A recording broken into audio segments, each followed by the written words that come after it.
The message that changed everything. Captain Elena Vasquez stared at the holographic display floating above her desk, watching the alien transmission replay for the 100th time.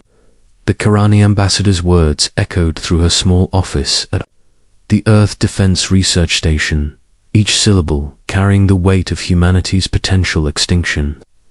People of Earth, the tall, crystalline being had declared 3 days ago, its voice resonating like wind chimes in a storm. I am Ambassador Thelquin of the Karani Empire. Your species has been evaluated. You possess primitive technology but show aggressive tendencies. The Galactic Council has decided your fate. Elena paused the recording as the ambassador's prismatic eyes seemed to look directly through the screen. She had been a military strategist for 15 years before retiring to civilian research. But nothing in her training had prepared her for this moment when humanity learned they weren't alone in the universe. You have two choices, the ambassador continued as Elena resumed playback. Submit to the Karani Empire as a servant species. Your weapons will be destroyed, your military disbanded, your people relocated to designated worlds where you will serve our colonies.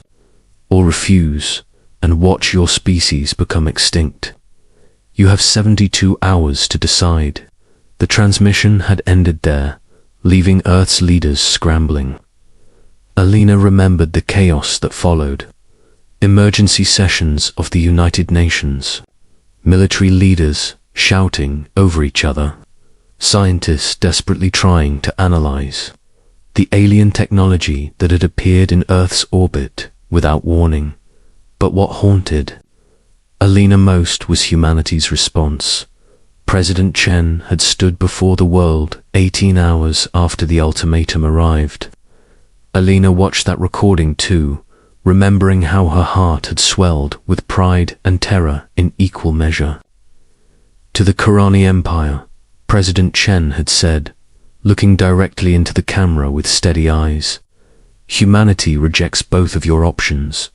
We will not submit, and we will not be destroyed. Instead, we offer you a third choice. Leave our system peacefully, and we will consider diplomatic relations in the future. Remain and discover why our species has survived every extinction event our planet has thrown at us. Elena smiled grimly at the memory. It had been a beautiful speech, full of human defiance and hope. But she knew, as did every military analyst, that it was essentially a death sentence.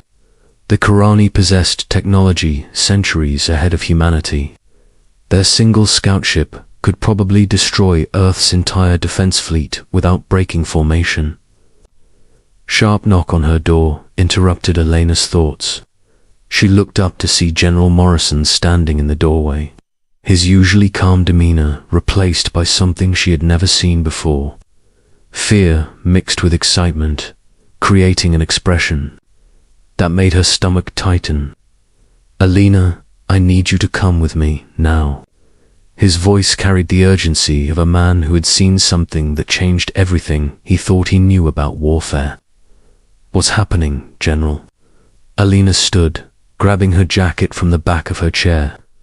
Morrison was already walking away, forcing her to hurry to catch up. The Karani, he said, without slowing down. They've gone completely silent. Elena frowned as they entered the elevator leading to the deep observation levels. Silent how? No more transmissions. No transmissions. No movement. No energy readings. Nothing. Morrison's jaw was tight. For 47 hours, their ship has been sitting in orbit like a dead rock.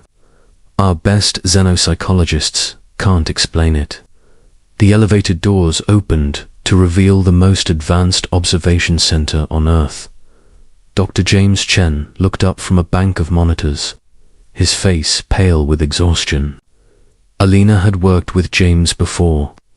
He was one of the few people who could remain calm while analyzing alien behavior patterns that defied human understanding. Elena, thank God you're here, James said, gesturing frantically at his screens. I need someone with strategic experience to tell me I'm not losing my mind. Elena approached the displays, immediately recognizing the energy signature readings from the Karani vessel. But something was wrong. The patterns were too regular, too ... empty. James, these readings look like background radiation, she said. Slowly, are you sure their ship is still there? That's what we thought too. James pulled up a visual telescope feed, showing the crystalline Karani vessel hanging motionless against the star field. But watch this. He switched to a different sensor array, one designed to detect quantum fluctuations. Elena gasped. The space around the Karani ship was alive with energy, but not the kind they expected.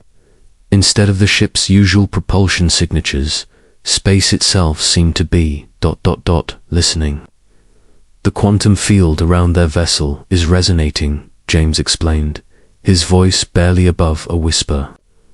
It's like their ship has become a giant receiver, picking up transmissions from across the galaxy. General Morrison leaned over Elena's shoulder. Transmissions from where?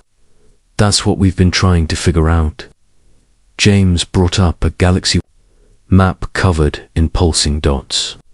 In the last 47 hours, we've detected similar quantum resonance patterns from 17 different star systems, all of them known to harbor intelligent life, according to our deep space observations.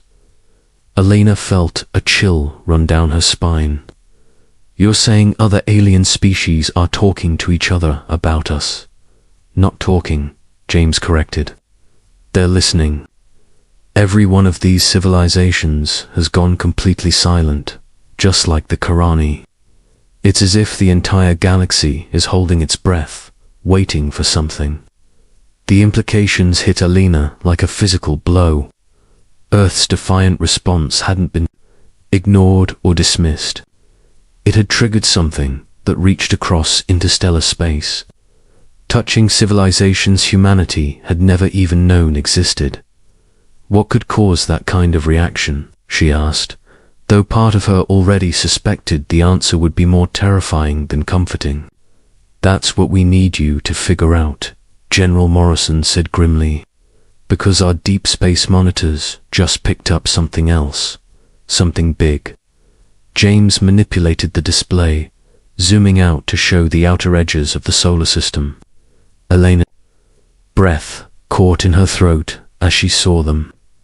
Energy signatures, massive ones, moving toward Earth from multiple directions. Not one ship, not 10 ships, but hundreds. The Karani Empire's war fleet, Morrison explained unnecessarily. Elena could see the tactical display clearly enough to understand what they were facing. 300 vessels, each larger than anything humanity had ever built, converging on Earth in a formation that spoke of absolute annihilation. How long? She asked, her strategic mind already calculating arrival times and possible defense scenarios. 36 hours at current speed. James's voice was steady, but Elena could see his hands shaking slightly. Elena, that's enough firepower to crack planets. Our entire defense fleet is 12 ships, and most of those are converted mining vessels with rail guns bolted to their hulls. Elena stared at the display, watching death approach her species in the form of distant lights on a screen. But something nagged at her, a detail that didn't fit the pattern of approaching doom. James, show me the quantum resonance data again. She studied the readings as he complied. Look at this pattern here. The resonance isn't random. It's structured, almost like language, James finished, his eyes widening as he saw what Elena had noticed. Elena, what if our response to the Karani wasn't just heard by their leadership? What if it was heard by everyone? General Morrison stepped closer to the display. Explain, Elena's mind raced as pieces of an impossible puzzle began falling into place. The Karani ambassador said humanity had been evaluated. That suggests they've been watching us, studying us, probably for years. They know about our history, our wars, our technology, but they don't know about our psychology. What are you getting at? Morrison asked asterisk. President Chun's speech was broadcast globally. Elena continued, her excitement growing as the theory took shape. Every human on Earth heard his words. Every single person on the planet knew at that exact moment that we were facing extinction. And every one of them had the same basic response. James was nodding now, understanding dawning in his eyes. A collective psychological event. 7 billion minds all focused on the same thought at the same instant. Get out of our system, Elena whispered. 7 billion people, all thinking the same thing at exactly the same time.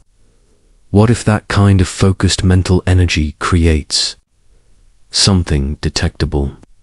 Something that travels faster than radio waves. The three of them stared at each other in silence as the implications sank in. If Elena's theory was correct, then humanity's defiant response had been heard not just by the Karani, but by every telepathically sensitive species in the galaxy. The silence from other civilizations wasn't fear of the Karani Empire's response. It was awe at discovering a species capable of generating that kind of unified psychic resonance.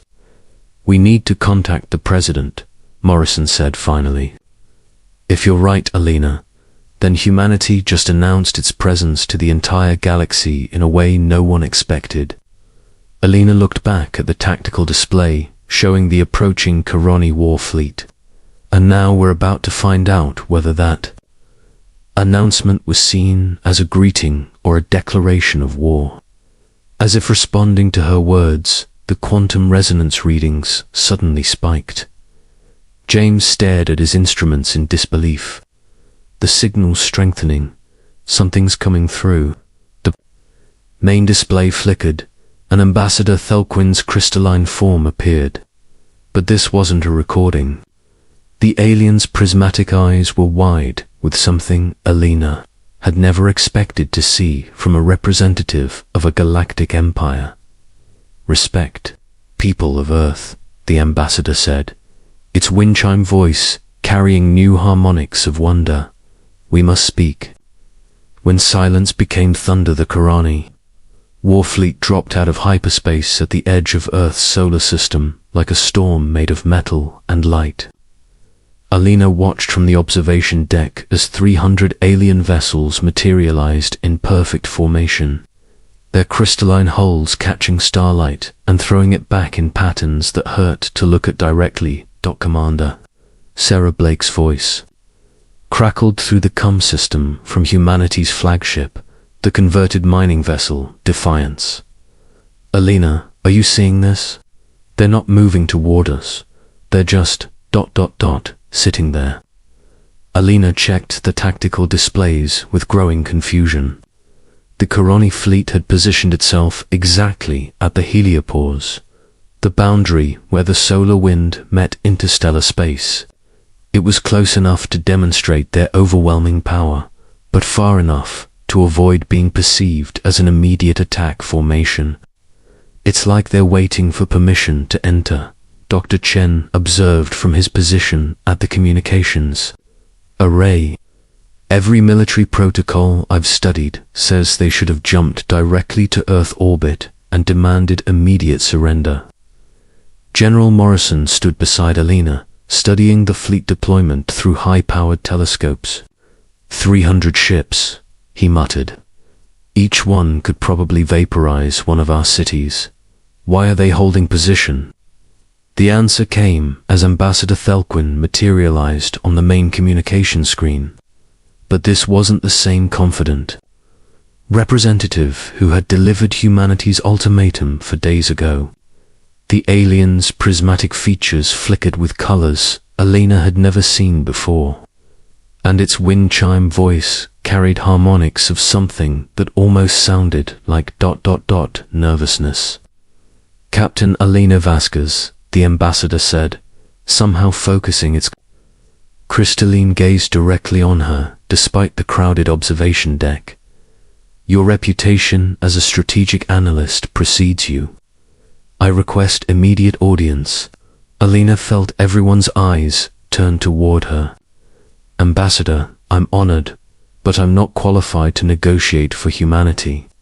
President Chen leads our species, and General Morrison commands our defense forces." "You misunderstand," Thelquin replied, its form shimmering with what Alina was beginning to recognize as the alien equivalent of emotional distress. "I do not come to negotiate conquest. I come to understand what your species did, what we did." Alina stepped closer to the screen. "We rejected your ultimatum and asked you to leave peacefully." "No." The ambassador's form solidified, becoming more opaque as its certainty returned. "You did something else, something unprecedented in galactic history." The display changed, showing a three-dimensional map of the local galaxy. Alina gasped as she saw it. Thousands of star systems were highlighted in pulsing blue, creating a web of connected points that stretched across hundreds of light years. "Every civilization shown here detected your response," Thelquin explained. "Not your radio transmission to us, something else. Something that traveled instantaneously across space and was heard by every telepathically capable species within 3,000 light-years."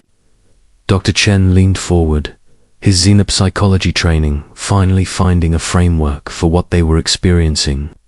"Ambassador, are you saying humanity is telepathic? Because our own studies have never found evidence of that capability."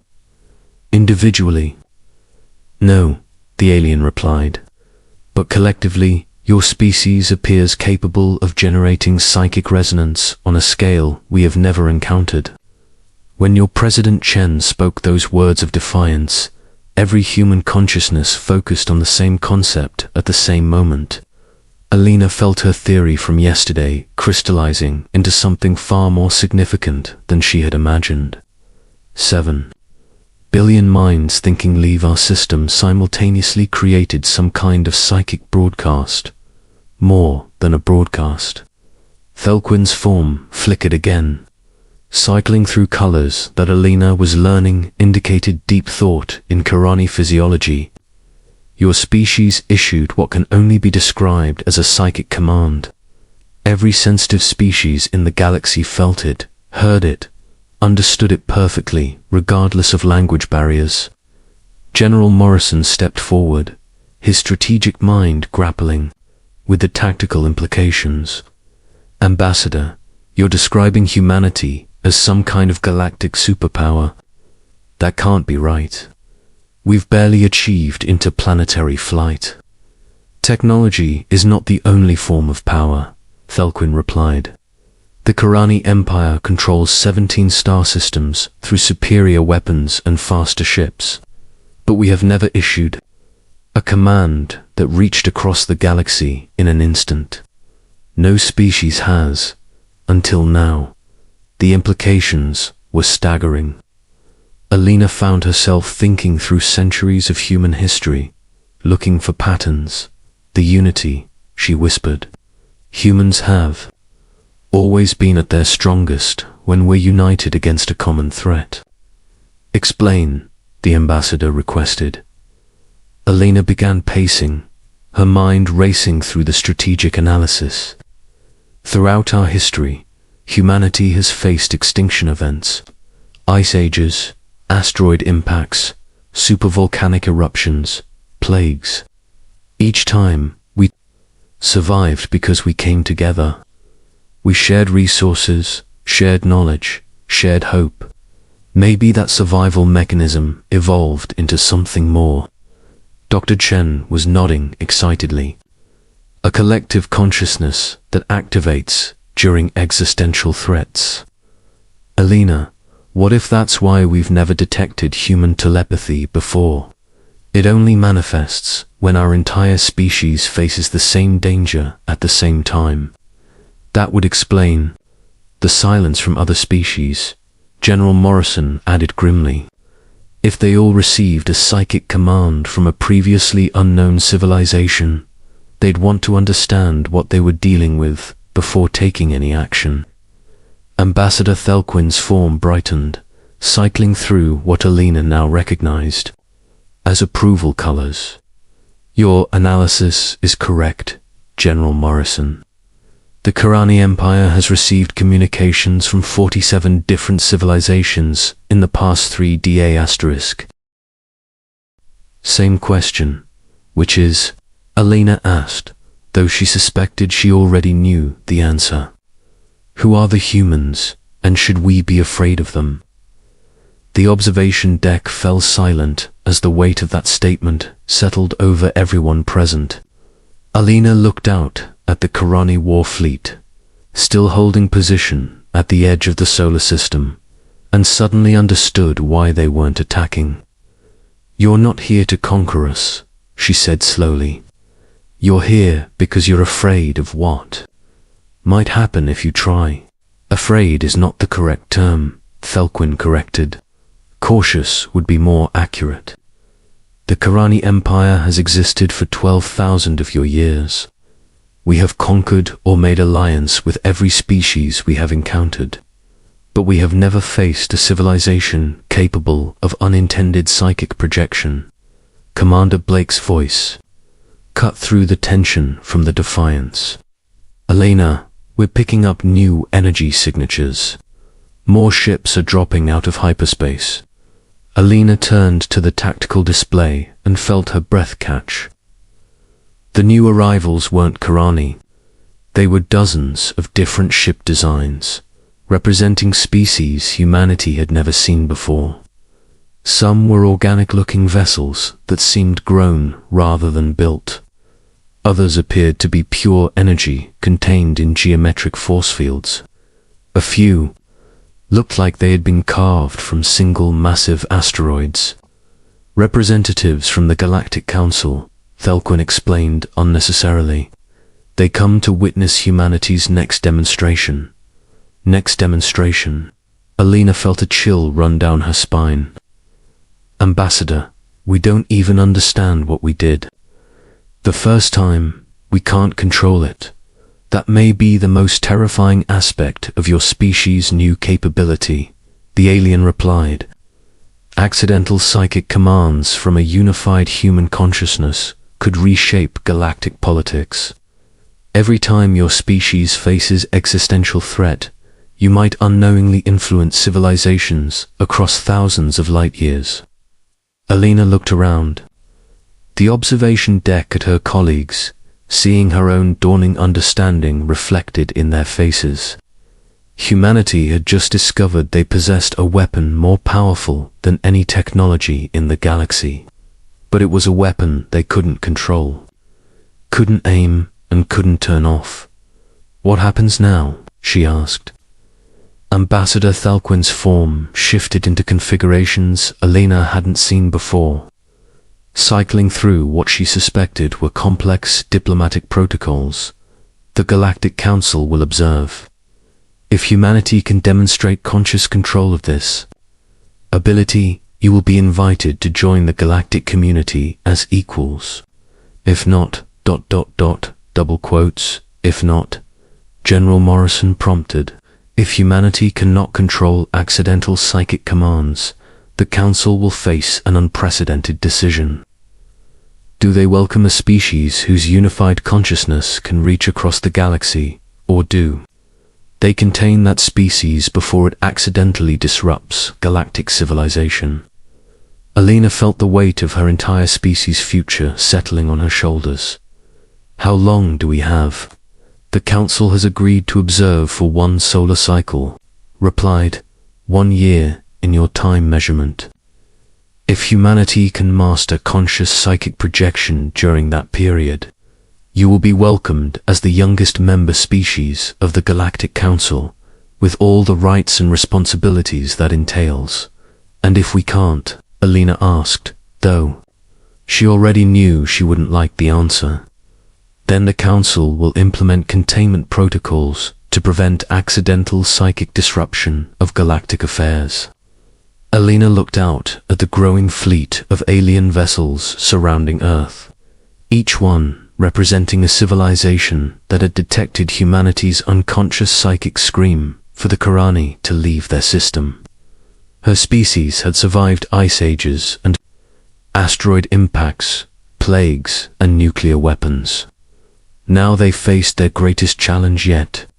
They had 1 year to learn how to control a power they never knew they possessed, or face containment by civilizations with technology centuries beyond their own.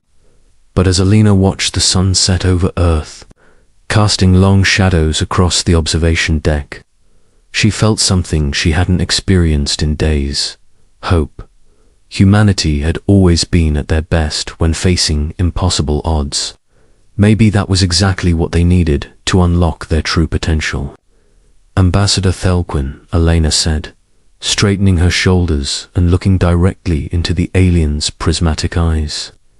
Humanity accepts the Council's challenge. We'll learn to control this ability. And if you cannot, the ambassador asked. Alina smiled grimly, feeling the collective weight of human determination flowing through her words. Then the galaxy will learn why our species has never gone quietly into extinction. As if in response to her declaration, Alina felt something stir in the back of her mind, a whisper of connection to every human consciousness on Earth, all of them united once again by the knowledge that their species faced a new kind of extinction threat. This time, Alina thought, they would be ready. Asterisk.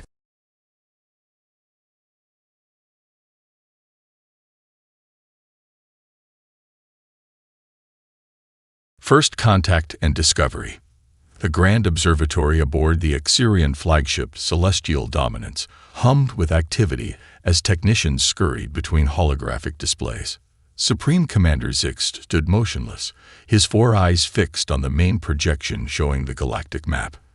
The Exerian Empire had conquered over 800 star systems, bringing their superior culture and technology to countless primitive species. Their blue-scaled skin and crystalline technology were recognized and feared across known space. Another successful integration. Supreme Commander, announced Science Director Vela, her voice melodic as she approached. The beings of Proxima Centauri have accepted our guidance. Their resources now flow into our networks. Zix nodded, satisfaction evident in his posture. As expected, the universe requires order, and we Exerians are destined to provide it. Our ancestors were the first to reach the stars, the first to understand space-time manipulation. It is only right that we guide lesser species. An alert chimed through the observatory, causing several technicians to freeze at their stations. A young analyst named Thal approached hesitantly, his lower arms trembling. Supreme Commander, we've detected an anomalous signal from Sector 47X, a supposedly dead system. Zix turned slowly. Elaborate. The signal doesn't match any known communication pattern. It's extremely complex, possibly a data packet or activation code. It's coming from the third planet of a yellow star. According to our archives, that system was deemed uninhabitable after stellar radiation events millennia ago. Vela stepped forward, curiosity overtaking protocol. Show me.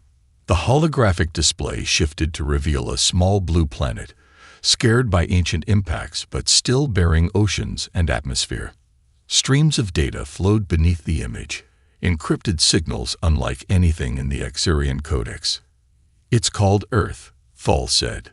Historical records indicate primitive bipedal life forms once existed there, but they never achieved spaceflight. They destroyed themselves in tribal conflicts before reaching technological maturity.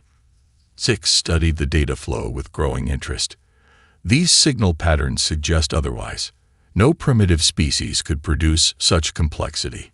He straightened to his full height, decision made. Prepare a research expedition. I will lead it personally. 3 cycles later, a fleet of 7 Exirian vessels approach Earth's orbit. The scanners revealed a planet recovering from ancient devastation. Forests reclaiming cities, oceans purifying themselves, and mountain ranges concealing strange energy signatures. Whatever civilization existed here was impressive, Vela noted as they studied preliminary scans. Their architectural remnants suggest advanced material science, even by our standards. Zix ordered landing parties to investigate the strongest energy signatures. He accompanied the primary team to a location hidden beneath a mountain range on the northern continent. Using phase disruptors, they opened a path through solid rock until they reached a seamless metal door of unfamiliar composition. Interesting, Vela said, running instruments over the surface. This alloy contains elements not present on our periodic table. It's self-repairing at the molecular level. After hours of careful work, they managed to open the ancient door. Cool air rushed out from a perfectly preserved chamber.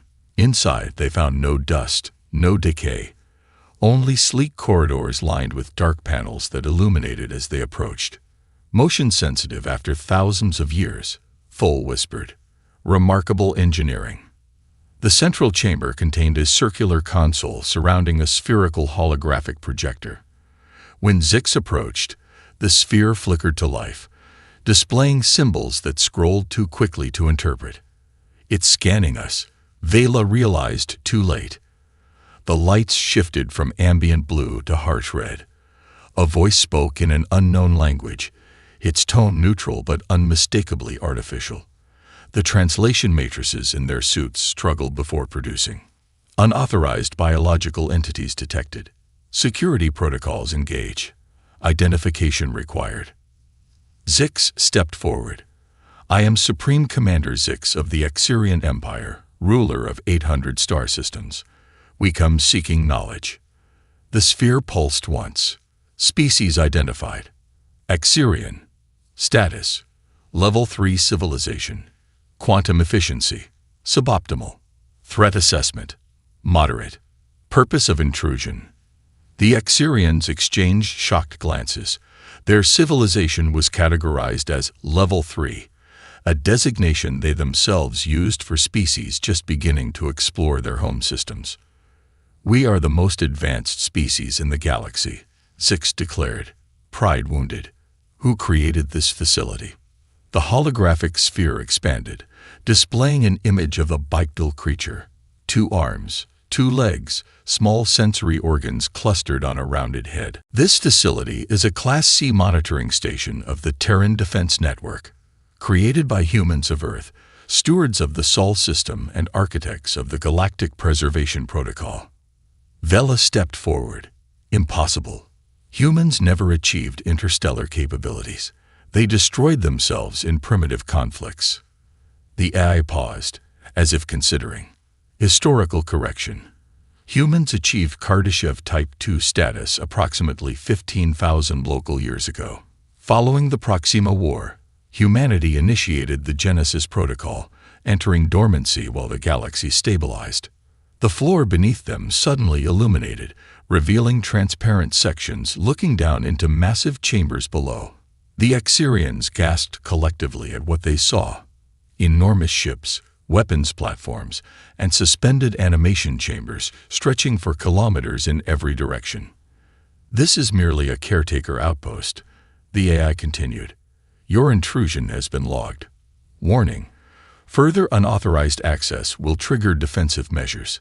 Before Zix could respond, secondary systems throughout the chamber activated. Panels slid open in the walls, revealing humanoid figures made of flowing metal. They moved with liquid grace, surrounding the Exirian team. Guardians, the AI explained. They will escort you to the surface. This facility is now initiating Revival Sequence Alpha. You have 48 hours to evacuate the Sol system. Zix stood his ground. We do not take orders from machines. The Exirian Empire. His words died as one guardian raised its hand. The commander's neural implants shut down instantly, causing him to stagger. All around the chamber, The Exerion team experienced the same effect. Their advanced technology rendered useless by a simple gesture. Your technology derives from fragments of Terran systems discovered on abandoned outposts, the AI stated. Humans created the foundation for your science millennia before your species achieved sentience. Please do not mistake reverse engineering for innovation. As they were escorted back to the surface, the mountain itself began to transform. Metal structures emerged from beneath rock and soil, forming towering spires that reached toward the sky. Similar structures appeared across the planet, rising from oceans, deserts, and ice caps. A planetary network awakening after thousands of years of dormancy. Aboard the Celestial Dominance, Communications Officer Lyra detected transmissions spreading outward from Earth to the outer planets, then to distant stars. Whatever the humans had built, it extended far beyond this single world. Supreme Commander, she reported when Zix returned, shaken from his experience. We're detecting energy signatures activating throughout this system. Something on the gas giant Jupiter just came online. It's massive. On the main screen, they watched as structures emerged from Jupiter's swirling clouds. Artificial rings stabilizing into a massive shipyard larger than anything the Exerions had ever constructed. The Genesis Protocol, Vela whispered. It wasn't a myth. Ancient legends spoke of a precursor race that had once ruled the galaxy with wisdom and restraint before vanishing mysteriously. The Exerions had dismissed these stories as primitive superstition from conquered worlds. Now they faced the possibility that humans, creatures they had considered insignificant, were that legendary species. As the Earth continued its transformation, signals from the awakening network spread to the stars. Whatever humanity had been preparing for, whatever had caused them to hide away their civilization, was about to be revealed. And the Exerion Empire suddenly found itself not at the apex of galactic civilization, but merely standing in the shadow of giants who were beginning to awaken. Part 2. Awakening and Revelation. The Exerion fleet maintained a cautious distance as Earth continued its metamorphosis. Within 24 hours, the planet had become unrecognizable. Ancient cities rising from beneath the soil, oceans parting to reveal submerged installations, and the atmosphere itself shimmering with protective energy fields.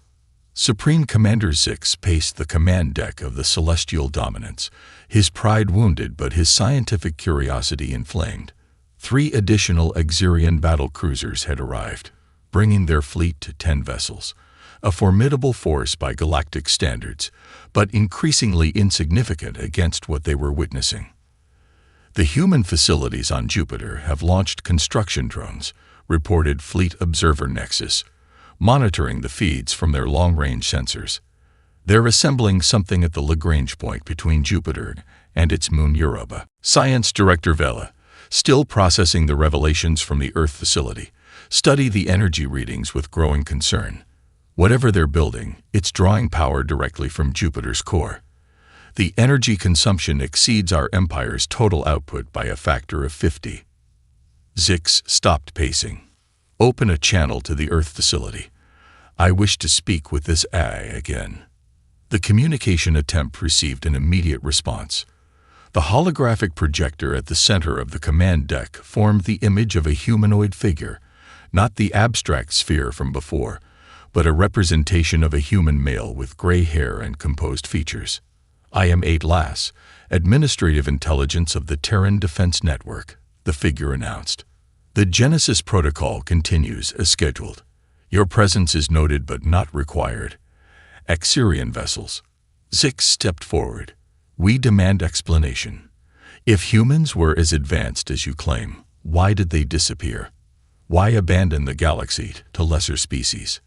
Atlas' expression remained neutral. Humans did not disappear, Commander Zix. They withdrew. There is a significant difference. Withdrew from what? Vela interjected. From the war of extinction. The AI's image shifted, displaying scenes of devastating conflict. Planets shattered, stars collapsing, and strange angular ships unleashing weapons that defied comprehension. Approximately 15,000, 273 years ago, humanity encountered a threat from beyond the galactic rim. Non-biological entities we designated as harvesters, beings that consumed civilizations for their computational potential. The command deck fell silent as the Exyrians watched the historical record unfold. The images showed humans fighting with technologies far beyond Exyrian understanding. Weapons that manipulated gravity, ships that phased through solid matter, and energy weapons that targeted specific dimensions of space-time. Humanity stood alone. Atlas continued. We fought for 3 centuries, losing colony after colony, system after system. When Earth itself was threatened, the Preservation Council enacted the Genesis Protocol, a multi-phase plan to ensure human survival while denying the harvesters their prize. The display shifted again, showing massive evacuation fleets and the construction of hidden facilities throughout the galaxy. Most of humanity entered suspended animation in shielded habitats beyond detection. Earth and other core worlds were disguised as failed civilizations. Automated systems were programmed to monitor for the harvester's return while allowing natural evolution to continue. The plan worked. The harvesters eventually departed our galaxy, believing all advanced consciousness had been eliminated. Vela stepped closer to the hologram. Why not emerge after they left? Why sleep for 15,000 years? The harvesters operate on a cycle. They return approximately every 20,000 years to harvest developed civilizations. Humanity's models predicted they would return in approximately 5,000 years from now. The Genesis Protocol included allowing and subtly guiding younger species to develop, creating a united galactic community before the next harvester cycle. Zix's mandibles clicked in agitation.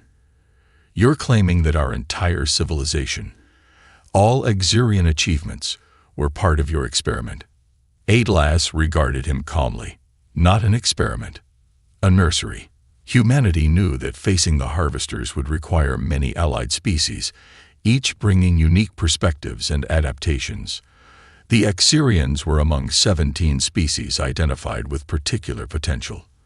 Your natural affinity for crystalline technology was complemented by strategic placement of Terran artifacts within your developmental reach. The revelation struck the command crew like a physical blow. Their entire civilization's proudest achievements had been guided, their discovery of faster-than-light travel the result of conveniently placed human technology. Before Zix could respond, alarms blared throughout the ship. On Jupiter, the construction project had completed, revealing a massive ring structure that now pulsed with energy. "What is happening?" demanded Zix. "The awakening continues," Atlas replied. "The Jupiter Gate is reestablishing connection with the network." The ring structure ignited with blue-white energy, forming a stable portal nearly 2,000 kilometers in diameter. Through this massive gateway came ships, vessels of gleaming silver and blue, their designs both elegant and formidable. Thousands emerged in perfect formation, each larger than the biggest Exyrian dreadnought. "The first fleet returns," Atlas announced with what almost seemed like satisfaction. The human vanguard. As the fleet arranged itself around Jupiter, a signal reached the Exyrian vessels.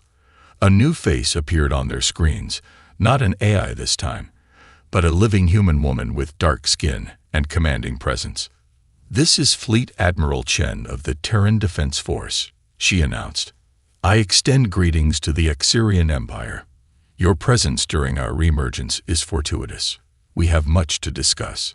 Zix, struggling to maintain composure before this unexpected development, responded with as much dignity as he could muster. "You've been in suspended animation for 15 millennia, while watching over us like children." Admiral Chen nodded. "Some of us remained awake in rotating shifts, monitoring from hidden outposts. Others slept. We are 8 billion strong, Commander, preserved across 100 secret installations.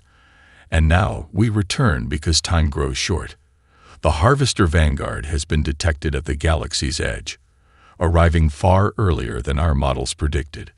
The command deck erupted in concerned whispers. Vela stepped forward. "These harvesters, If they defeated your advanced civilization before, what hope do any of us have now? More than before, Admiral Chen replied. Humanity fought alone last time. This time, we have 17 spacefaring civilizations to stand with us, the Exerians among them. Your crystalline technology, combined with ESIC bioengineering, Trellan psychics, and other species-unique developments, create possibilities we never had before. Another alert sounded as more gates activated throughout the solar system. From Saturn, Neptune, and even distant Pluto, additional human fleets emerged. The Genesis Protocol was never about hiding forever, Chen explained. It was about creating the conditions for ultimate victory. Your civilizations were given time to develop your own paths, to create innovations we might never have conceived. Now, we need those innovations. The Exerian crystalline communication network might be the key to countering harvester infiltration tactics. Zix found himself speechless. His people, his mighty empire, had just been reduced to one component of someone else's grand strategy. Yet he could not deny the magnificence of what unfolded before him, nor the evidence of humanity's technological superiority. Why should we join you? He finally asked. Why not simply save ourselves? Admiral Chen's expression softened slightly. Because the harvesters consume all advanced life eventually. Because fighting together offers better odds than fighting alone. And because humanity, for all its power, recognizes that we cannot and should not face this alone. We need your perspective, your innovation, your courage. She gestured, and a new set of images appeared, detailed scans of the approaching harvester fleet, already consuming outlying systems at the galaxy's edge. 3 months, she said gravely. That's how long before their main force arrives. Will the Exerian Empire stand with humanity, or will you face the harvesters alone when they come for your worlds? Zix looked to his officers, seeing the fear but also determination in their postures. For all the shock of discovery, for all the wound to their pride, there was also something else awakening, a sense of purpose larger than imperial ambition.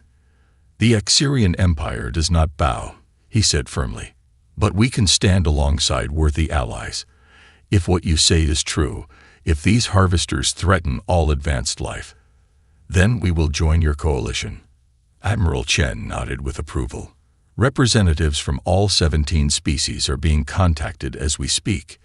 In one standard week, we will convene aboard our command ship Prometheus to share all we know about the enemy and begin integrating our technologies. As the transmission ended, Zix turned to gaze at the transformed Earth on their main screen. What they had thought was a dead world had become the center of the galaxy's greatest revelation. The Exerians were not the pinnacle of evolution, not the first to reach the stars, but perhaps they could be part of something greater than an empire. Perhaps they could be part of salvation. Send word to the imperial capital, he ordered. All scientific divisions, all military assets, everything we have must be prepared. We thought we were conquerors of the galaxy, but it seems we were being prepared for a greater battle all along. As the human fleets continued to emerge from hidden gates throughout the Sol system, Zix watched with a mixture of humility and determination. The Exerian Empire had claimed the galaxy, only to discover they were living in the shadow of humanity's forgotten legacy. Now that legacy had awakened, and with it, a war for the survival of all conscious life in the galaxy was about to begin.